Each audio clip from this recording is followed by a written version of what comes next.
আসসালামু আলাইকুম, technique easy education থেকে স্বাগতম জানাচ্ছি। আমি জুয়েল। আজকের পর্বে আমরা অসীম ধারার 4টা এমসিকিউ সমাধান করব, যেখানে আমাদের প্রথম প্রশ্নটা দেওয়া আছে একটা অনুক্রমের n তম পদ 1 minus minus 1 whole to the power 1 divided by 2, total এটা দাঁড়ালো 20তম পদ কত। এই টাইপের ম্যাথ আসলে আমাদের ক্যালকুলেশনটা খুব সহজ হয়ে যায়। এখানে আমাদের এই যেটা আছে আমি সম্পূর্ণ লিখি 2 লিখলাম, 1 লিখলাম, মাইনাস লিখলাম। আমার ফ্যাক্ট হলো শুধু n নিয়ে, কারণ এখানে n এর মানটা 20 দেওয়া আছে। তাহলে এখন এই -1টা ঠিক রেখে আমি হোল টু দি পাওয়ার 20 দিয়ে দিলাম। এখন এই জায়গায় পাওয়ার 20 থাকবে না পাওয়ার 200 থাকবে, এটা আসলে কোনো ফ্যাক্ট না, কারণ 1 এর উপরে তুমি যাই পাওয়ার দাও রেজাল্টটা 1 হবে। আর এখানে মাইনাসের উপরে বিজোড় পাওয়ার দিলে মাইনাস থেকে যাবে, আর জোড়া পাওয়ার থাকলে মাইনাস ভ্যানিশ হয়ে যাবে। তাহলে এখন এখানে যেহেতু জোড়া পাওয়ার আছে, আমি বলতে পারি এখানে 1টা ঠিকই থাকলো, মাইনাসটা ঠিকই থাকলো। মাইনাস আর এই মাইনাস ব্র্যাকেটের ভিতরে যে মাইনাস, ওটা আমরা মাইনাস ইন্টু মাইনাস মানে প্লাস হয়ে যাওয়া, পরে প্লাসে মাইনাসে মাইনাস, আমরা সহজ ভাষায় বলি মাইনাস ভ্যানিশ হয়ে গেছে।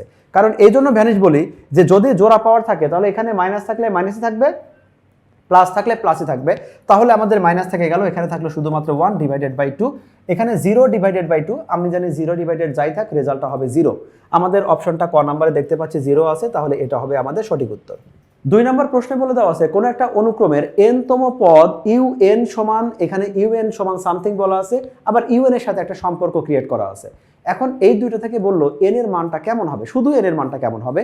তাহলে আমরা এখন খেয়াল করে দেখো, এটাও আমাদের un, এটাও আমাদের un। এইখানে যদি আমি un কে রিপ্লেস করি, যেহেতু ভ্যালু চাইছে, ভ্যালু তো আমাদের এখানে দেওয়া আছে, তাহলে দুইটাই যেহেতু un, অন্যভাবে বলতে পারি দুইটা লেফট সাইড যেহেতু আমাদের un, তাহলে রাইট সাইড সমান হবে। অথবা বলতে পারি এই ম্যাথটাতে যে un আছে, un এর পরিবর্তে আমরা 1/n এটা ব্যবহার করতে পারি, লেস দ্যান সাইনটা যেরকমই ছিল। তাহলে শুধুমাত্র un এর পরিবর্তে 1/n বসাইছি, কারণ এখানে বলা আছে un এর পরিবর্তে 1/n ব্যবহার করা যাবে, দুইটা সমান।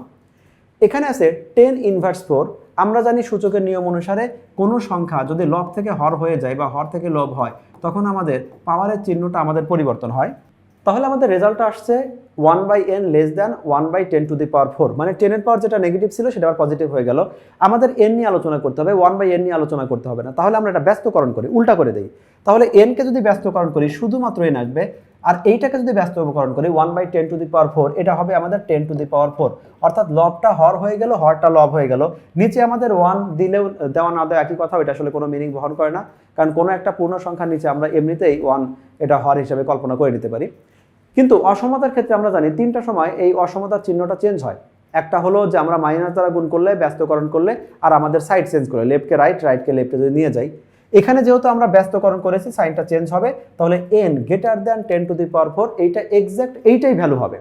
এখন আমরা দেখতে পাই যে এখানে দেওয়া আছে 10 লেস দ্যান, এটা এরকম কোনো অপশন নাই, আমাদের শুধুমাত্র এই যে অপশনটা আসছে এই অপশনের সাথে মিলে যাচ্ছে, এই অপশনটা আছে আমাদের ক নাম্বারে, তাহলে এটা হবে আমাদের সঠিক উত্তর।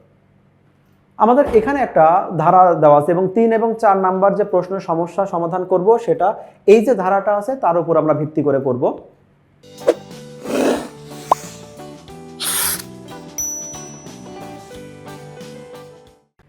ধারাটার দিকে যদি আমরা খেয়াল করি তাহলে দেখতে পাচ্ছি এখানে 4 প্লাস 4/3 প্লাস 4/9। নর্মালভাবে তাহলে বুঝতে পারছি যে এই প্রত্যেকটা লব সবসময় 4 থাকবে।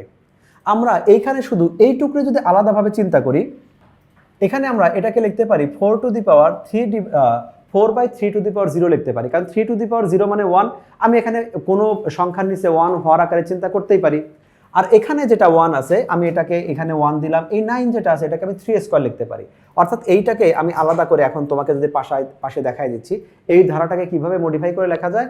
আমি এখানে এই 4টাকে আমি 4 রাখলাম, 4টাকে 4 রাখছি, 4 না রেখে এখানে দিলাম হলো 3 to the power 0। 3 to the power 0 মানে কিন্তু 1, তাহলে 4 এর নিচে হর আকারে 1 দেওয়া যেতে পারে। দ্বিতীয় পদ যেটা আছে সেটাকে আমি 4 ডিভাইডেড বাই 3, এটাকে 3 রাখলাম। তৃতীয় পদ যেটা আছে 4 ডিভাইডেড যেটা 9 আছে, এটাকে আমরা লিখতে পারি 4 ডিভাইডেড বাই 9 না লিখে 3 স্কোয়ার। এখন এখানে আমি 3 টু দি পাওয়ার 1 দিলাম।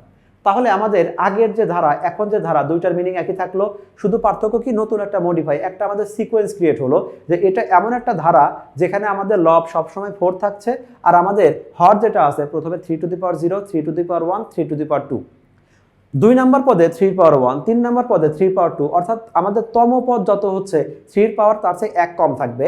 এখানে যেহেতু আলোচনা করছে 10তম পদ, এইখানে তাহলে লব তো অবশ্যই 4 হবে, এখানে সবগুলো 4ই দেওয়া আছে। তাহলে এখন অপশনগুলো শুধু আমি মিলানোর ট্রাই করি। আমার যেহেতু 10তম পদ বলছে, তাহলে 10-এর চেয়ে 1 কম হবে 3 পাওয়ার, তাহলে 10-এর চেয়ে 1 কম হলে আমাদের 4/3 এইটা হবে আমাদের সঠিক উত্তর।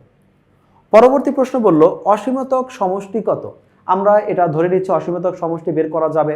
অসীমতক যেহেতু আমাদের 4টা রেজাল্ট দেওয়া আছে, যে 4টা এর ভিতরে কোনো না কোনোটা হবেই, তাহলে অবশ্যই আর এর মানটা আমাদের 1-এর চেয়ে ছোট ছিল এবং এখানে থাকতে হবে, না হলে প্রশ্ন ভুল আছে। আমরা প্রথমে আর এর মানটা চেক করে দেখি। অ্যাকচুয়ালি চেক করব না, আমাদের এখানে ম্যাথটা করার জন্য আর এর মানটা লাগবেই। তাহলে এক্ষেত্রে কিন্তু এর মানটা 4, আমি বিস্তারিত লিখবো না কারণ আমরা এমসিকিউ করছি, যত শর্টকাট করা যায়। আর এর মানটা কত? আর এর মানটা হবে দ্বিতীয় পদ ভাগ প্রথম পদ। এখানে দ্বিতীয় পদ হলো 4/3 আর আমাদের প্রথম পদ যেটা হলো সেটা হলো 4। এইটাকে যদি লিখি 4/3টাকে 4/3 লিখলাম, 4টাকে আমরা 1/4 লিখলাম, তাহলে 4 কাটা গিয়ে ফাইনালি রেজাল্ট হচ্ছে 1/3। আর এর মানটা আমরা 1/3 পাচ্ছি। আর এর মান যদি 1/3 হয়, তাহলে এখন অসীমতক সমষ্টিটা শুধু বের করতে হবে, যেখানে আমাদের এর ভ্যালুটা কিন্তু 4, এ মানে 4, আর এর ভ্যালুটা হলো 1/3। অসীমতক সমষ্টির সূত্র আমরা জানি a/1 - r। আমাদের এই ম্যাথটাতে a মানে ছিল 4, কারণ ধারাটা 4 দিয়ে শুরু হয়েছিল। 1 মাইনাস আর এর মান মাত্র আমরা বের করলাম 1/3। এটা যদি হয় তাহলে এখন ক্যালকুলেশন করলে কত আসে? আমাদের 4টা তো আমরা 4ই রাখবো, এখানে ঠিক থাকলো। এইটা লসাগু যদি করি, লসাগু হবে 3, তাহলে 3 - 1 আমাদের অ্যান্সারটা থাকবে। আমি অ্যান্সারটা এখানে লিখে দিচ্ছি। তাহলে লব আকারে আছে 4, আর এখানে আমাদের হর আকারে থাকবে হলো 2/3। এইটা যদি ক্যালকুলেশন করি 4 এর মতো থাকলো। এই ভাগের পরিবর্তে যখন গুণ দিচ্ছি তখন 2/3টা 3/2 হয়ে গেল। এখানে কাটাকাটি করলে ফাইনালি রেজাল্ট আসে 6। অর্থাৎ এটার অসীমতক সমষ্টি হওয়ার কথা 6। আমরা এবার অপশনের সাথে মিলিয়ে দেখি। অপশন আমাদের গ নাম্বার দেখতে পাচ্ছি, এইটা যে অপশন আছে এটা আমাদের সঠিক উত্তর। আশা করি তোমরা আজকে আমাদের ক্লাসটা বুঝতে পেরেছো এবং পরবর্তীতে নতুন নতুন আরো ভিডিও নিয়ে তোমাদের সাথে হাজির হবে। সেসব পর্বে স্বাগতম জানিয়ে বিদায় নিচ্ছি। আল্লাহ হাফেজ।